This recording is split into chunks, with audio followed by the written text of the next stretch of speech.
नमस्कार, मैं रविंद्र कुमार और आप देख रहे हैं न्यूज प्लस लाइव। आज हमारे साथ स्टूडियो में अशोक कुमार श्रीवास्तव जी मौजूद हैं, जो राष्ट्रीय उपाध्यक्ष हैं राष्ट्रवादी विकास पार्टी के।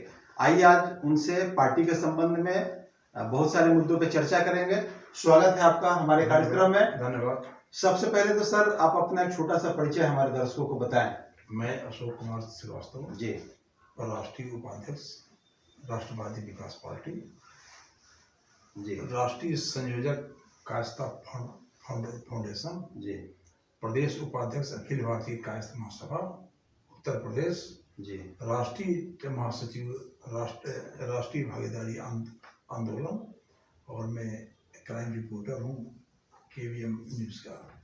तो सर, ये इतने सारी जिम्मेवारी को आप कैसे निभा रहे हैं? एक साथ निभा लेते हैं, कोई तो, दिक्कत हमको नहीं लगता है कि 5, 6, 7 जगहों पे है, आप कहीं न कहीं बड़े पद पर हैं। उसके बाद क्राइम रिपोर्टर की भी भूमिका आप निभा रहे हैं। जी। तो कैसे इस सबको कैसे मैनेज करते हैं? मैनेज मैं कर लेता हूँ समय पर। सबको अगर एक साथ भी सारी बातें आती हैं तो भी मैनेज करता हूँ। अच्छा, आज पटना आने का क्या उद्देश्य है? पटना आने का उद्देश्य था मेरा, एक तो पार्टी का राष्ट्रवादी विकास पार्टी से संबंधित जी, और स्वामी विवेकानंद के जन्म जयंती समारोह में जी, हमारे प्रदेश अध्यक्ष द्वारा जो आयोजित किया गया, जिसमें हमारे राष्ट्रीय अध्यक्ष माननीय अनूप कुमार श्रीवास्तव जी भी थे। जी, जी, जी, जी। और उसमें लोकतांत्रिक जनशक्ति पार्टी का जो कार्यकर्ता भी हमारे पार्टी का समर्थन किए, जी, उसमें आकर के शामिल हुए, जिनका स्वागत हुआ। तो आज स्वामी विवेकानंद जी के जन्म दिवस पे आपके पार्टी में विलय किया गया कुछ कार्यकर्ताओं को उस पार्टी से जो। हाँ, कुछ का। अच्छा, अच्छा, चलिए, बहुत अच्छी बात है। तो आगे आप हमको ये बताएं सर कि आपकी जो पार्टी है राष्ट्रवादी विकास पार्टी, जो नाम से ही लगता है कि इसके अंदर कुछ नया करने का जज्बा है। तो क्या वो नाम के अनुरूप पार्टी होगी या कि सिर्फ ऐसे ही रहेगी? जी नहीं, राष्ट्रवादी विकास पार्टी अगर बनी है जी, तो उसमें सब समाज के हित की बात हुई है। समाज के बहुत छोटे तबके से लेकर के हाई लेवल तक सबके हित की बात इसमें हुई है। जैसे अगर पार्टी हमारी जो है किसान के मुद्दों को उठा रही है जी, किसान के हित की बात कर रही है जी, वो चाहती है कि जो किसान के द्वारा उत्पादित वस्तु है उसका मूल्यांकन किसान खुद करे। जी, बिल्कुल। हम जो हमारी पार्टी का एक मुद्दा और है जी, कि हम किसानों से संबंधित खेती संबंधी जो भी योजनाएं हैं सब मुहैया करावें जी, किसानों को गिरवी ना रखें। वर्तमान सरकार ने जो किसान बिल लाई है उसमें किसानों को साथ धोखा है जी। हम किसान आंदोलन का समर्थन करते हैं। ठीक है, अच्छी बात है, लेकिन सरकार भी अपना पक्ष रख रही है इस पे। सरकार का कहना है क्या कि नहीं, वो हमने जो बिल पास कराया है वो सरकार के हित में है। जी नहीं, वो सरकार के हित में नहीं है। जो दो उनके जी पूंजीपति हैं, अडानी और अंबानी जी, उनके हित की बात हो रही है, न कि किसानों के हित की बात हो रही है। अच्छा, तो आपका कहने का मतलब टोटल हिंदुस्तान के सारे किसानों की जमीन ये इन दोनों पूंजीपतियों के यहाँ गिरवी होगी, ये सत्य है। चलिए, किसान की बात तो चूंकि उसके बाद हमें जो राष्ट्रीय विकास पार्टी के बैनर तले जो काम होगा किसानों के बाद, हम आते हैं पत्रकारों की। जैसे मान लीजिए आप पत्रकार हैं जी, मैं आपसे जानना चाहता हूं, आपसे एज ए पत्रकार जी, कि अब तक भारत के आजादी के बाद जी जो सरकारें आई उसमें आपको क्या मिला, ये मैं जानना चाहता हूं आपसे। बात तो आपकी बहुत सटीक आपने बात कही है। कोई उस तरह की पत्रकारों के लिए उस तरह की कोई सुविधा मुहैया नहीं, लेकिन मैं जो सुविधा देने जा रहा हूं पूरे हिंदुस्तान के पत्रकार भाइयों को जी। आप गर्मी, जाड़ा, बरसात हर समय हर वक्त पर ठीक टाइम पर जहां कोई नहीं के पहुंच पाता हूं, आप पहुंचते हैं। और उसके बाद आपके पास साथ कोई दुर्घटना होती है तो आपको पूछने वाला कोई नहीं है। लेकिन राष्ट्रवादी विकास पार्टी ये पहली पार्टी है जो पत्रकारों की समस्याओं को ध्यान में देते हुए जी दुर्घटना पर 5 लाख और दुर्घटना समय मृत्यु होने पर 20 लाख रुपया उनको बहुत अच्छी बात, बहुत बढ़िया। उसके बाद कोई भी सरकार आई पत्रकारों की बेइज्जती की, पत्रकारों से लाभ ली, पत्रकारों को खरीदने की कोशिश की गई और कुछ पत्रकार इसमें बिके भी। हाँ। लेकिन मैं नहीं, मेरे राष्ट्रीय अध्यक्ष माननीय अनूप जी ने एक योजना बनाई है राष्ट्रवादी विकास पार्टी के बैनर पर कि जब उनकी सरकार आएगी तो उन समस्त पत्रकारों को 10,000 रुपये महीने एज ए योगदान के रूप में दिया जाएगा। चलिए, तो बहुत अच्छी बात है, बहुत अच्छी पहल होगी आपकी जो है ना। और आगे बढ़ते हुए हम एक चीज और जानना चाहेंगे। 1 मिनट और मैं जी अभी मुझको बोल लेना चाहिए। हाँ जी बोला जाए हाँ बोला है जाए, अभी रोकिए मत हमको। नहीं रोक नहीं रहे सर। हाँ। उसके बाद एक नंबर आता है अधिवक्ताओं का। जी ठीक है। अधिवक्ता जितना पीड़ित है, शायद समाज का ऐसा कोई व्यक्ति पीड़ित होगा। और उन अधिवक्ताओं को ये सरकार, ये पार्टी और पार्टी के मुखिया माननीय डॉक्टर अनूप कुमार श्रीवास्तव जी ने एक योजना बनाई है कि हम उन समस्त अधिवक्ताओं को 10,000 रुपये महीने पर देंगे। अगर उनकी मृत्यु कचहरी में होती है, काम के समय होती है, तो 25 लाख रुपये मुआवजा दिया जाएगा।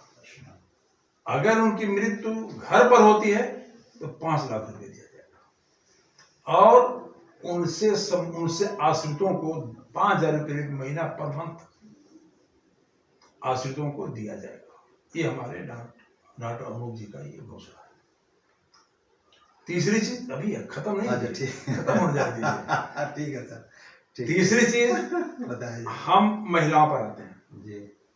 सरकार कहती है कि बेटी बचाओ बेटी पढ़ाओ। मैं आपके माध्यम से जी एज इस पत्रकार के माध्यम से मैं जानना चाहता हूँ, कृपया एक चीज बता दें हमको, कोई ऐसा पॉइंट बता दें जहां बेटी बचाओ बेटी पढ़ाओ का योगदान इन सरकारों का रहा है। वो तो सब कागज पे ही है सर। मैं आपसे एक क्वेश्चन कर रहा हूँ, मेरा क्वेश्चन कर, मैं आपसे क्वेश्चन कर रहा हूँ। वो तो कागज पे ही है, कागज पर है। कहने में कहीं बेटी बचाओ बेटी पढ़ाओ का योगदान इस चाहे समर्थन नहीं हुआ। लेकिन ये राष्ट्रवादी विकास पार्टी,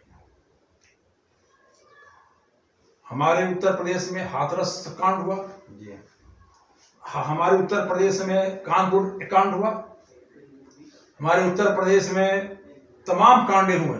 बेटी बचाओ बेटी पढ़ाओ कहीं कोई योगदान नहीं। जाति प्रथा पर चलाने वाली ये सरकार, चाहे कोई भी रही हो, चाहे कांग्रेस की रही हो, चाहे बीजेपी की रही हो, चाहे कोई सरकारें रही हो, जात प्रथा पर निहित है। लेकिन ये पार्टी सर्व समाज सर्व धर्म पर निहित होगी, सारे समाज को एक रास्ते से दिखाएगा। हमारे बीजेपी के मुखिया कहते हैं कि सबका विकास, सबका सम्मान, सबका विकास होगा। लेकिन कहाँ होगा? जाति पर होता है। तो आज जितना प्रताड़ित शेड्यूल्ड कास्ट है, जितना प्रताड़ित हमारा मुस्लिम बिरादरी है, क्या ये समाज में नहीं है? समाज के बाहर है। बिल्कुल समाज के ही लोग हैं, समाज के हैं ना, बिल्कुल समाज के लोग। फिर इनको समाज के बाहर क्यों समझाते हुए जाता है? इनकी अहित की बात क्यों होती है? ये हमारी पार्टी ऐसा नहीं करेगी। सर्व समाज का, सर्व का विकास लेकर के चलेगी। अब दूसरा बात आती है छात्रों का, नहीं सॉरी महिलाओं के विषय में मैंने कुछ कहा ही नहीं। अभी आज के मीटिंग में जो हमारी राष्ट्रीय अध्यक्षता ने घोषणा की है कि मतलब घोषणा की उनकी प्लानिंग, हमारी पार्टी की प्लानिंग है जी जी कि बच्चियां के जन्म से लेकर के मरणोपरांत तक इस पार्टी के द्वारा योगदान होगा, चाहे वो बच्चे का जन्म हो, चाहे पढ़ाई हो, या विवाह हो, या नौकरी हो, हर तरह की सुविधाएं, हर तरह के का सम्मान उन बच्चियों को दी जाएगी। ये मेरे पार्टी जैसे किस रूप में? पढ़ाई में जी, आर्थिक मदद तक करके, सामाजिक मदद तक करके, ये उनका सम्मान, उनका सहयोग किया जाएगा। राष्ट्रवाद छात्रों की बेरोजगारी चरम सीमा पर है, जबकि नहीं होनी चाहिए। भारत कभी चिड़ियों का देश, चिड़िया का देश, सोने की चिड़िया कहा जाता था। जी। आज भी भारत में तमाम योजनाएं हैं। महंगाई अपने चरम सीमा पर है, बेरोजगारी अपने चरम सीमा पर है, और फिर भी इन सरकारों का ध्यान कभी नहीं गया। लेकिन ये पार्टी जिस दिन आएगी, बेरोजगार कोई नजर नहीं आएगा, ना कोई दुबई जाएगा, ना कोई कुवैत में जाएगा, हिंदुस्तान में। सर लेकिन एक चीज मैं यहाँ पर रोकना चाहूंगा आपको। आप बेरोजगारी दूर करने की बात कर रहे हैं, ठीक है ना? तो हमारे देश की जनसंख्या जिस रफ्तार से बढ़ रही है, ठीक है ना, तो उसमें कोई भी सरकार आएगी। अभी बिहार में भी सरकार बनाने से पहले राजद वालों ने और नीतीश ने कहा कि मैं 10 लाख रोजगार मुहैया करूंगा, नीतीश ने कहा कि मैं 19 लाख मुहैया करूंगा। अब जैसे ही सरकार बनी तो सब चीज वो वहीं पे स्थिर हो गया, और फिर सरकार बनाने में, चलाने में व्यस्त हो गया। इन सरकारों को, चाहे लोगों को सरकारी नौकरी से मतलब, मेरा कहने का मतलब वो सरकारी सर्विस बात नहीं। हम अगर रोजगार देंगे, अगर हम रोजगार देंगे, किसी को इंडस्ट्री देंगे, किसी को कुछ देंगे, किसी को कुछ देंगे, तो निश्चित है कि बेरोजगारी दूर होगी। नहीं तो ठीक है, लेकिन आपने अभी ये कहा कि एक भी बेरोजगार नहीं रहेगा, आपकी सरकार बनेगी। तो चूंकि जनरेशन हमारा जिस रफ्तार से बढ़ रहा है, उसके हिसाब से हम अपने यहाँ रोजगार पैदा नहीं कर पा रहे हैं। तो ऐसी स्थिति में ये कह पाना कहाँ तक न्याय संगत होगा कि हमारी सरकार बनेगी तो हम एक भी बेरोजगार कैसे ही नहीं रहेंगे? इसलिए नहीं तो रहेंगे, हम उतने कल कारखाने हर जिले स्तर पर, हर ब्लॉक स्तर पर, तहसील स्तर पर हम इतने कल कारखाने बना देंगे ताकि वहाँ सारे बेरोजगार उसमें आ जाएंगे। बहुत अच्छी बात है, अगर ऐसा हो जाता है तो बहुत शुभ होगा। एक चीज और बता दीजिए, किसानों के लिए भी क्या आपकी योजना है, वो भी बता दीजिए हमारे दर्शकों को। किसानों को ग्रामीण स्तर पर जी, जो सरकारी, जो किसानों की सुविधाएं चाहिए, खाद, बीज, ट्रैक्टर, पानी, ये सारे हम सरकार की तरफ से मुहैया कराएंगे। मैंने किस रूप में? फ्री में? नहीं, या वो किस रूप में? नहीं, फ्री में नहीं होगा। हाँ, फ्री में होगा तो फिर हम जैसे सर, हम इसलिए मैंने बोला जैसे कि एक किसान गांव के, सर एक मेरी बात सुना जाए, दिल्ली में भी जो सरकार है उन्होंने बिजली फ्री कर दिया, पानी फ्री कर दिया, तो कहीं उस तरह का प्लान तो आप लोग का नहीं है कि बिहार में भी आपकी सरकार बनती है तो उस तरह का फ्री? नहीं, उस तरह कोई बात नहीं है। नहीं ना, हम ना पानी फ्री करेंगे ना बिजली फ्री करेंगे जी, हम नहीं फ्री करेंगे। तो फिर कैसे? लेकिन जो एक्स्ट्रा अमाउंट लिया जा रहा है किसानों से, उद्योगपतियों से, वो हम नहीं होने देंगे। अच्छा, जो फिक्स हमारा खर्च आएगा वही हम लेंगे। अच्छा, बहुत सारे किसान, हाँ, लेकिन ग्रामीण अंचल पर जी बिजली फ्री देंगे हम, पानी फ्री देंगे हम, खेती के लिए खाद फ्री देंगे, खाद नहीं फ्री देंगे, ना बीज फ्री देंगे, उसका जो मुख्य अमाउंट होगा वो हम लेंगे। अच्छा, हम फायदा नहीं लेंगे, प्रॉफिट नहीं लेंगे। लेकिन उसमें एक रीजन और होगा, अगर वो किसान तत्काल पैसे देने के लायक नहीं है तो हम उसका जो लोन करेंगे और फसल काटते जाओ तो उससे अपना वसूल लेंगे। एक चीज किसान से संबंधित एक और क्वेश्चन मेरे दिमाग में आ रहा है, मैं आपसे जानना चाहूंगा कि बहुत सारे किसान आज भी ऋण से दबे हुए हैं, उनके ऊपर बैंक से उन्होंने लोन लिया है, तो किसी कारणवश वो चुकता नहीं कर पाए, तो क्या आपकी सरकार आएगी तो नहीं, लोन माफ तो नहीं करेंगे लेकिन ब्याज माफ कर देंगे। लेकिन बहुत सारी सरकारें तो हैं जो सरकारें जो माफ करने के लिए योजना बनाई है, क्या वो सफल तो नहीं रही? सिर्फ कागज पर रहा कि हमने फ्री में लोन माफ कर दिया, ये कर दिया, वो कर दिया। ये सिर्फ जितनी सरकारें बनी सब जनता को धोखा दी, सब जनता को धोखा दी, उसको धोखा नहीं देंगे। हाँ, ब्याज को माफ कर देंगे, मूलधन वसूलेंगे। अच्छा, आने वाले समय में अभी बंगाल में, यूपी में, असम में भी चुनाव होने वाले हैं जी, तो क्या आपकी सरकार बिहार, यूपी में भी, असम में भी अपनी सरकार जी व्यवस्था स्थापित करेगी? चुनाव लड़ेंगे, पूरे हिंदुस्तान में चुनाव लड़ेंगे।